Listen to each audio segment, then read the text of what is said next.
Hi everyone. आज के इस वीडियो में हम लोग डिस्कस करने वाले हैं topic of interference of light and Young's experiment. ठीक है, वेव ऑप्टिक्स चैप्टर से है। ठीक है, तो अब ये इंटरफेरेंस ऑफ लाइट ये क्या है क्या? ठीक है, तो इसके बैकग्राउंड में जो था वो था superposition of light from coherent and incoherent sources. तो वहां पे हम लोगों ने ये चीज डिस्कस किया था कि अगर दो कोहेरेंट सोर्स है, ठीक है, दो कोहेरेंट सोर्स है और यहां से लाइट आ रहा है, ठीक है, and it is incident on a screen. तो स्क्रीन में हमारे पास मतलब bright region, dark region, bright region, dark region, ऐसा कुछ पैटर्न होना चाहिए। ये चीज थ्योरेटिकली हम लोगों ने ऑब्जर्व किया था। मतलब हम लोगों ने क्या देखा था कि जो इंटेंसिटी है वो 4I0, जहाँ पे ब्राइट रीजन है वहां पे 4I0 है, जहाँ पे डार्क है वहां पे 0 है। तो 4I0 0, 4I0 0, ऐसा ऑल्टरनेट हमको इंटेंसिटी मिला था। ठीक है, अच्छा, अब यही चीज अगर ये कोहेरेंट सोर्स के लिए था, ये कोहेरेंट सोर्सेस के लिए, ठीक है, और इनकोहेरेंट सोर्स अगर है, अब ये कोहेरेंट सोर्स बोलते हैं किसके हम? मतलब ऐसे सोर्स जहां पे मतलब जो फेज डिफरेंस जो फेज डिफरेंस है वो तो या तो जीरो है, ठीक है, और या कांस्टेंट है। ठीक है, इनकोहेरेंट सोर्स का मतलब क्या है कि यहाँ पे जो फेज डिफरेंस है it changes rapidly with time. Phase difference changes rapidly with time.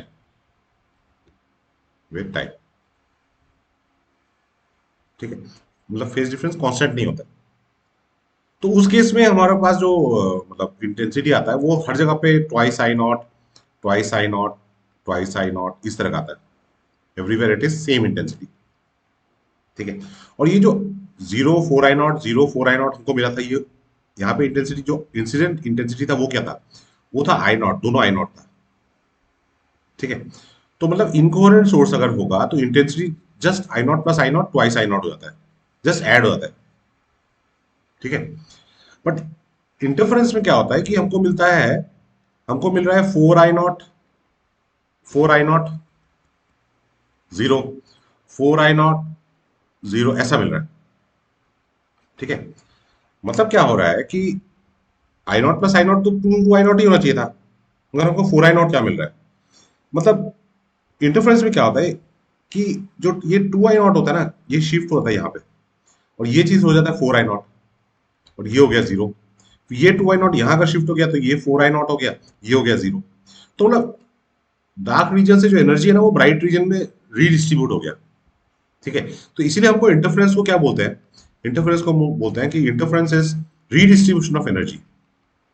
Interference is redistribution of energy, redistribution of energy from two coherent sources, coherent sources। ठीक है, अच्छा, अब मतलब रीडिस्ट्रीब्यूशन होता है, एनर्जी शिफ्ट हुआ है, यहां से यहाँ का एनर्जी यहाँ चला गया, यहाँ का एनर्जी यहाँ चला गया, तो यहाँ इंटेंसिटी 4I0 हो गया, यहाँ इंटेंसिटी 0 हो गया, यहाँ इंटेंसिटी 4I0 हो गया, यहाँ इंटेंसिटी 0 हो गया। ठीक है, तो ये जो चीज थी ये तो हम लोगों ने वेव मॉडल में वेव इक्वेशन लिखा, और हम लोगों ने ये कंडीशन निकाला। ठीक है, हमारा इंटेंसिटी का रिलेशन था I is equal to 4I0 cos square 5/2। ठीक है, तो वहां हम लोगों ने फेज ये जो फाई था फेज डिफरेंस था, तो यहाँ से हम लोगों ने मैक्सिमम इंटेंसिटी और मिनिमम इंटेंसिटी निकाला था। ठीक है, जहां पे हमको इंटेंसिटी मैक्सिमम मिला था, ठीक है, जहां पे इंटेंसिटी हमको मैक्सिमम मिला था 4I0, उसको हम लोगों ने बोला था कंस्ट्रक्टिव इंटरफेरेंस। Constructive interference. ठीक है, और जहां पे हमको इंटेंसिटी 0 मिला था, 0, वो था हमारा डिस्ट्रक्टिव इंटरफेरेंस। Destructive interference. ठीक है, तो अब यंग्स एक्सपेरिमेंट क्या है मतलब?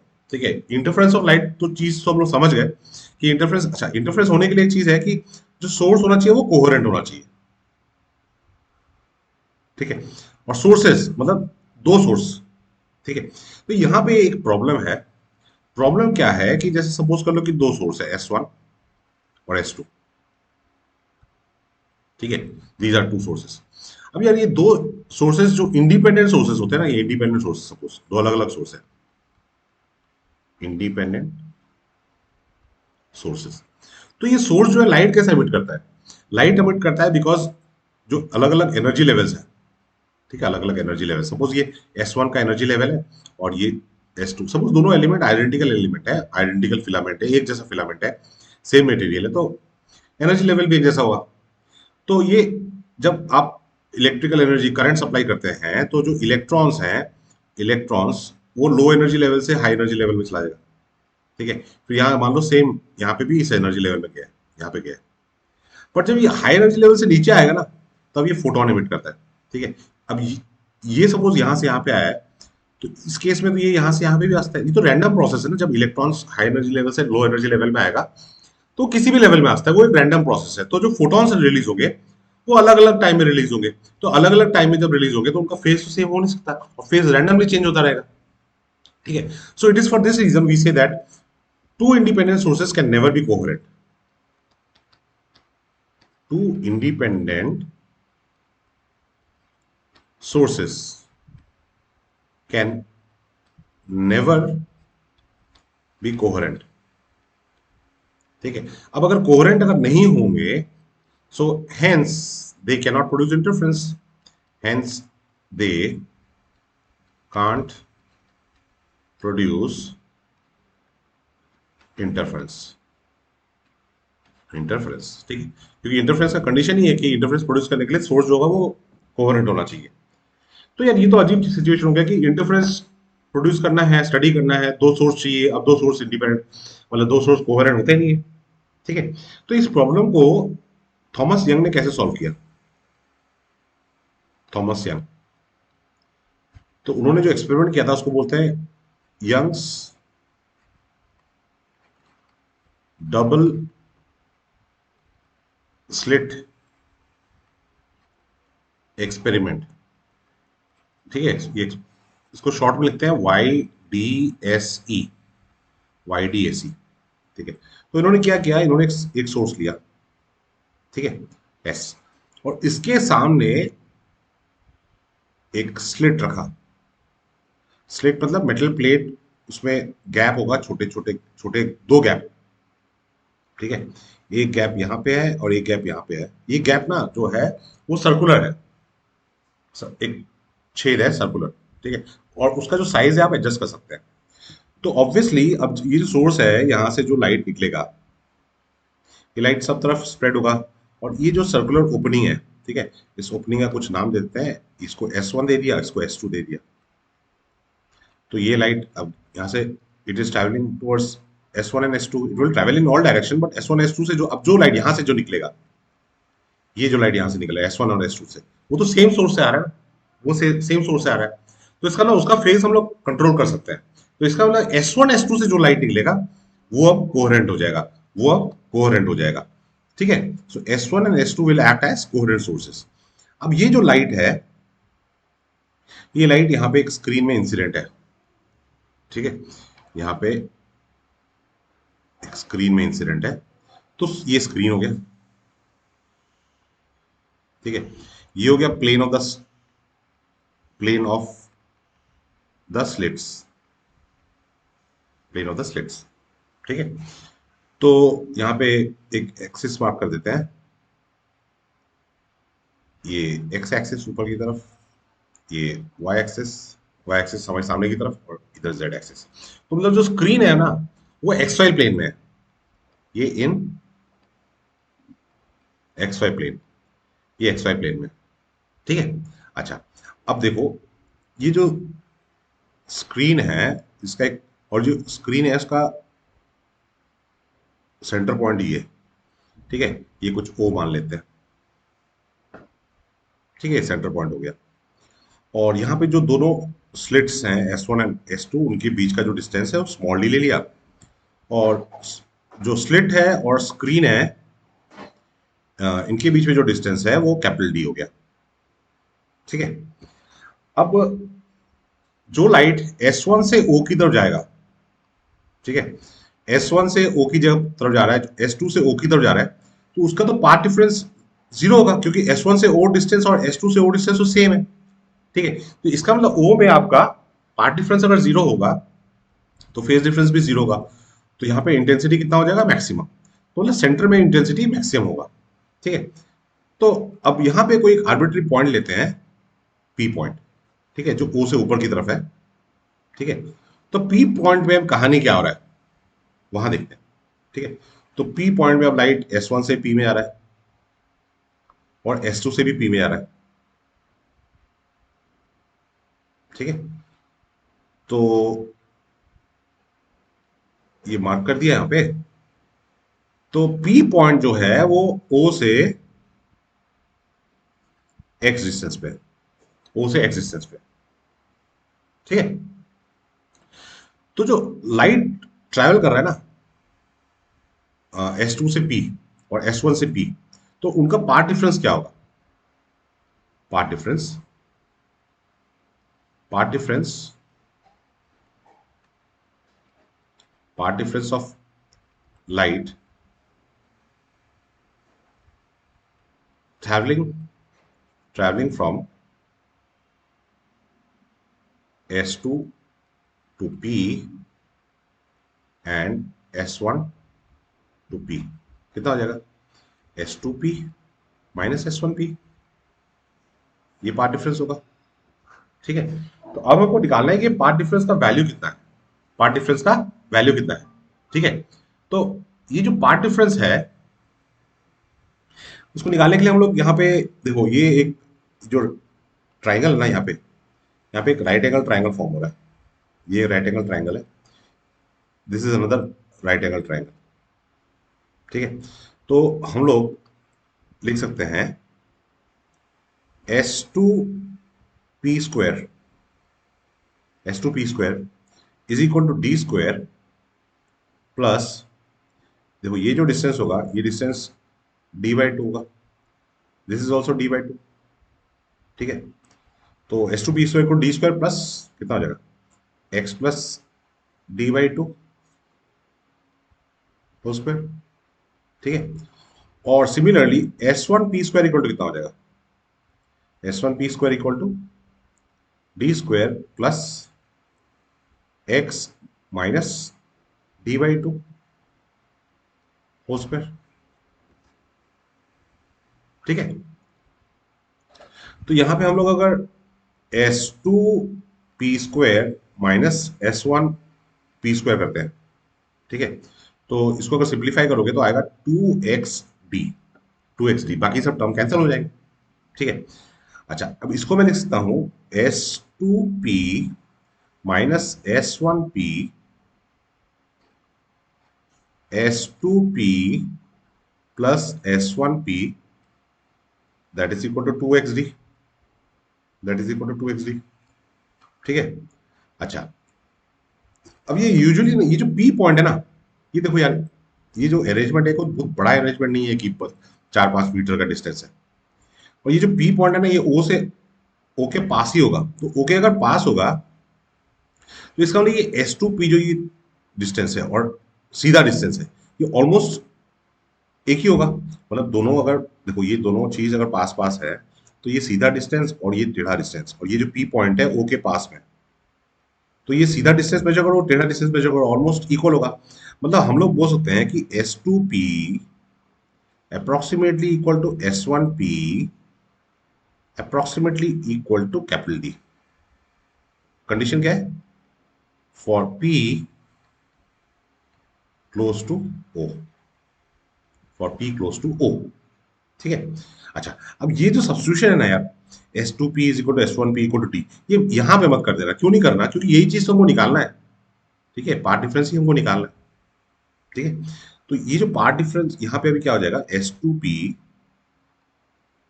माइनस S1P, यहाँ पे D plus D is equal to 2xd हो गया। ठीक है, so S2P minus S1P is equal to XD by D, XD by D.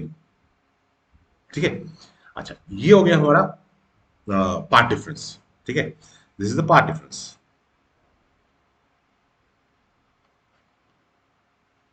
This is the path difference. अच्छा, अब देखो यार, ये जो पार्ट डिफरेंस है, इस पार्ट डिफरेंस के लिए हम लोगों ने दो कंडीशन निकाला था। Constructive interference, constructive interference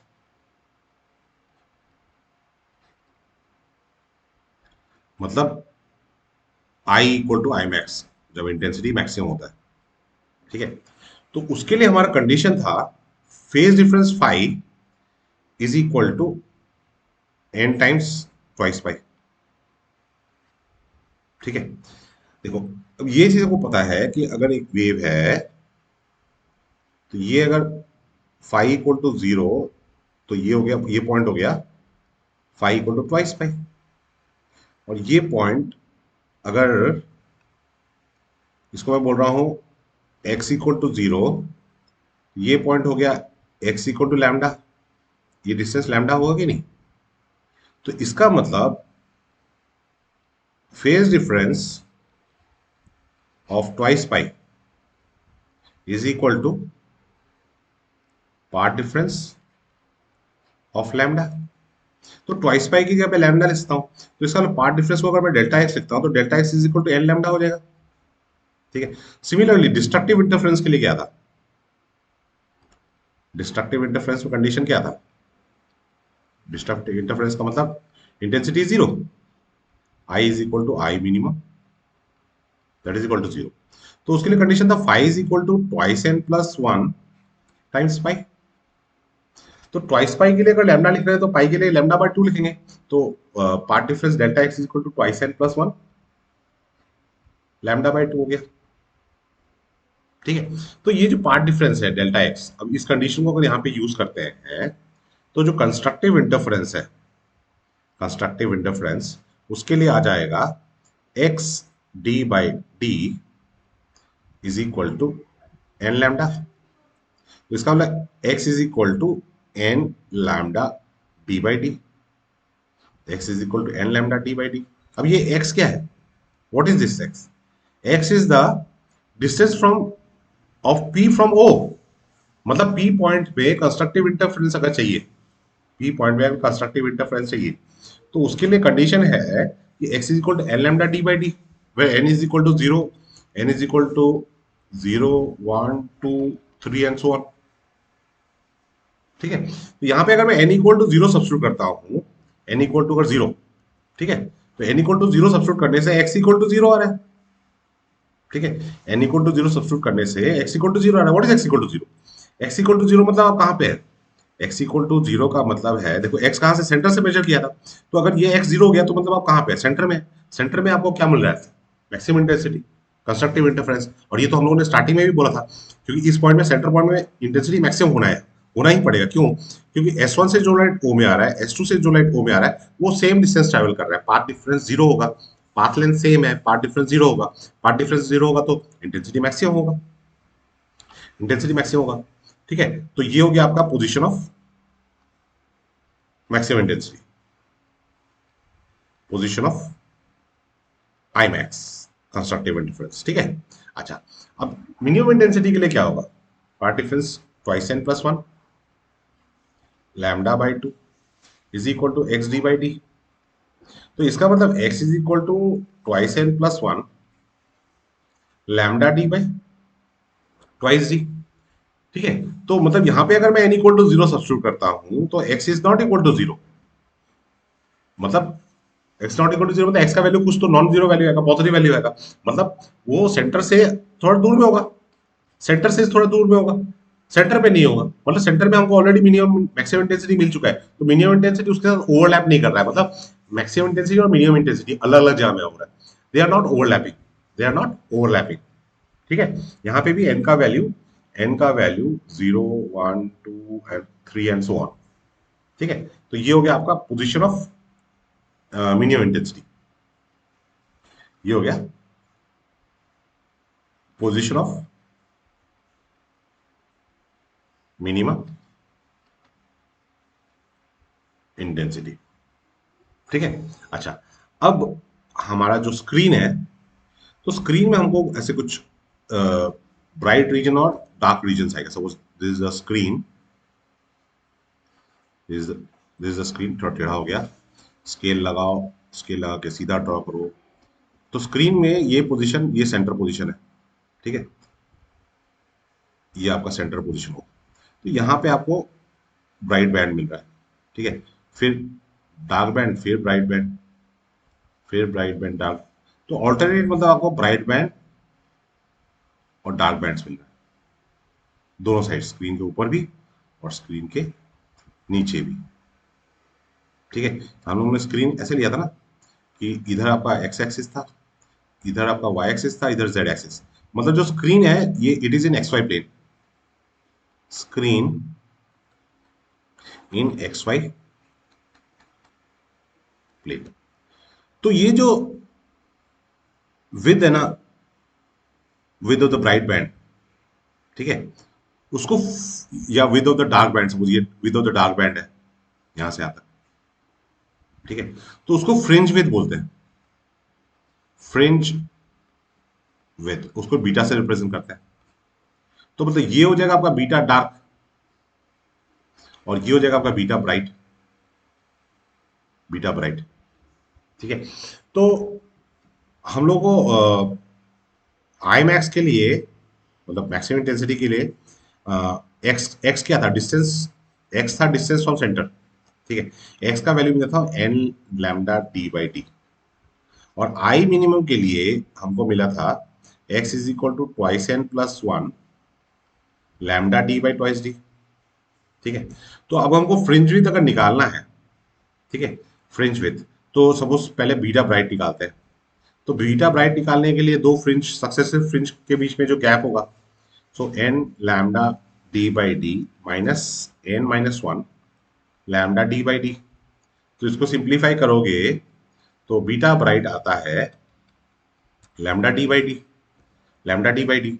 similarly अगर डार्क फ्रिंज के लिए कैलकुलेट करते हो, डार्क फ्रिंज विथ, सो कितना हो जाएगा, twice N plus one, twice N plus one lambda D by two, lambda D by twice d minus successive bright dark band के बीच में निकालना है, so two n minus one, मतलब ये एन की जगह पे एन माइनस वन दे दिया, फिर plus one lambda D by twice D, lambda D by twice D, ठीक है। तो इसको अगर सिंप्लीफाई करोगे तो यहाँ पे भी ये लैम्डा डी बाई डी आता है, लैम्डा डी बाई डी आता है। तो इसका मतलब क्या है कि जो बीटा ब्राइट है, बीटा ब्राइट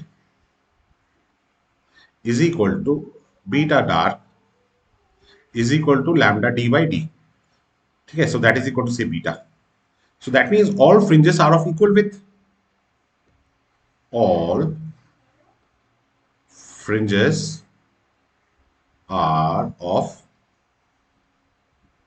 equal width। सभी फ्रिंजेस का विथ जो होगा वो इक्वल होगा, ठीक है। ब्राइट बैंड डार्क बैंड जितने भी हैं, ये जो फ्रिंजेस हैं वो इक्वल विथ के होंगे, ठीक है। अच्छा, यहाँ पे एक और टर्म है जो हमको समझना है।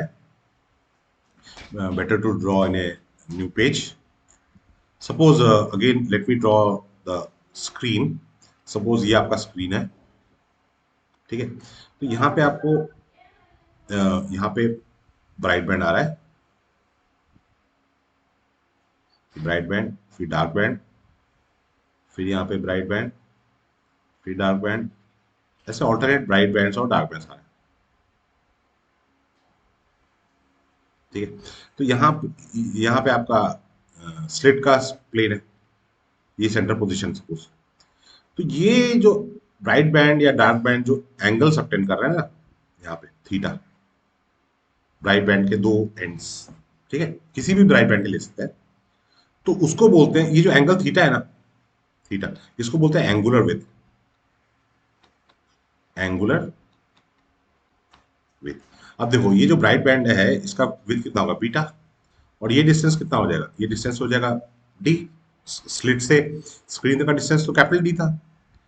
अब ऑब्वियसली ये एंगल सारे तो छोटे हैं, ठीक है, बीटा भी छोटा ही होता है, मिलीमीटर्स में होता है। तो angle theta is equal to, मैं लिख सकता हूँ बीटा बाई डी, है कि नहीं? Angle equal to arc length by radius जैसा हो गया, ठीक है। अच्छा, बीटा क्या है? बीटा है लैम्डा डी बाई डी, नीचे एक और डी है, तो ये डी के डी कैंसिल हो गया। So theta is equal to कितना हो जाएगा? Lambda by d. Theta is equal to lambda by d, तो ये हो गया आपका एंगुलर विथ का एक्सप्रेशन, ठीक है। एंगुलर विथ का expression, this is angular with,